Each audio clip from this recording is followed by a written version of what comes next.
प्रिय छात्र छात्राओं, कैसे हैं। मैं डॉक्टर धर्मेंद्र कुमार राम, सहायक प्राचार्य इतिहास, लक्ष्मी नारायण रामेश्वर संस्कृत महाविद्यालय, जयदेव पट्टी, दरभंगा। आज मैं पुनः ऑनलाइन टीचिंग हेतु उपस्थित हुआ हूँ। आज मैं शास्त्री प्रथम खंड के छात्र छात्राओं के लिए प्राचीन भारतीय इतिहास के अंतर्गत कुषाण वंश के महानतम शासक कनिष्क के शासन प्रबंध तथा उसके विशाल साम्राज्य के संदर्भ में हम लोग बात करेंगे।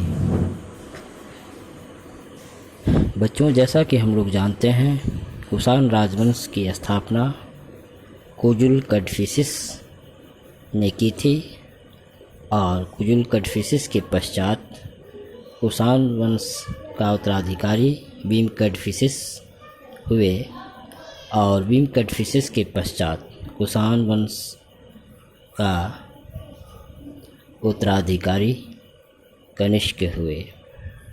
कनिष्क कुषाण राजवंश का महानतम शासकों में से एक था,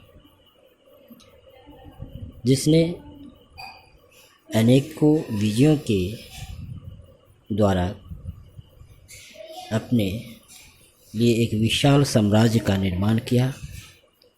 उसके विभिन्न लेखों और सिक्कों के आधार पर हम उसकी साम्राज्य सीमा का निर्धारण कर सकते हैं। कनिष्क का साम्राज्य उत्तर में कश्मीर से लेकर दक्षिण में विंध्य पर्वत तक और पश्चिम में उत्तरी अफगानिस्तान से लेकर पूर्व में पूर्वी उत्तर प्रदेश और बिहार तक विस्तृत था। वहीं राजतरंगिणी से, जहां कश्मीर पर उसका अधिकार सूचित होता है।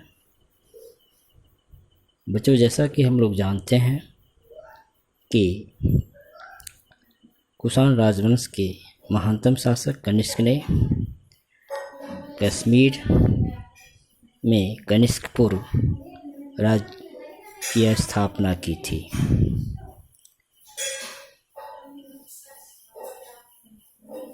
वहीं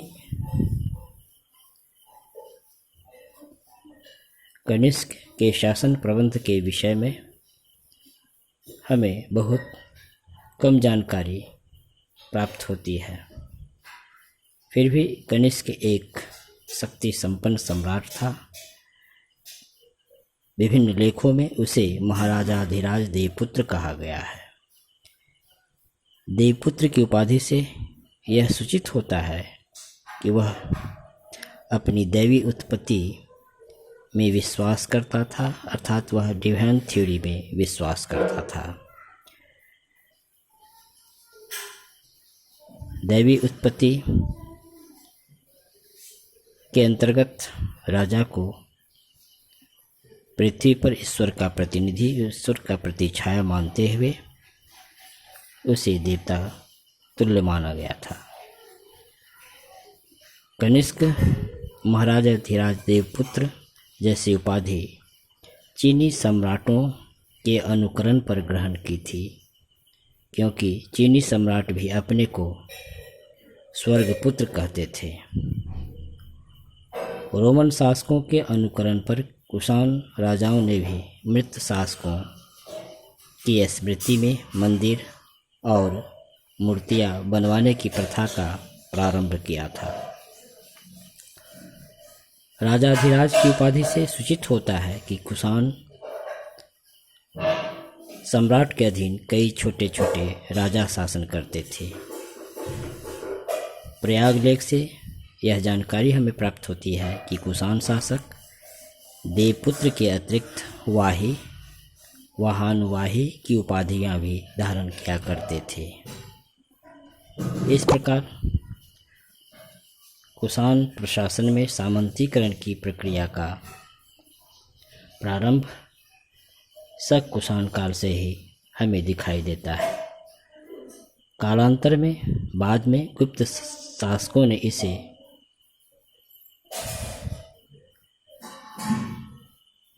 विशाल उपाधियां ग्रहण की। कनिष्क अपने विस्तृत साम्राज्य का निरंकुश शासक था। प्रशासन की सुविधा हेतु कनिष्क ने अपने साम्राज्य को अनेक क्षत्रपियों में विभाजित किया था।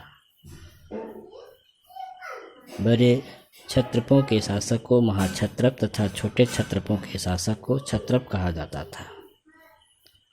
कनिष्क के अभिलेखों में अनेक क्षत्रपों के नाम हमें मिलते हैं, जिसमें ऐसा प्रतीत होता है कि वह अपने विशाल साम्राज्य का शासन क्षत्रपों की सहायता से किया करता था।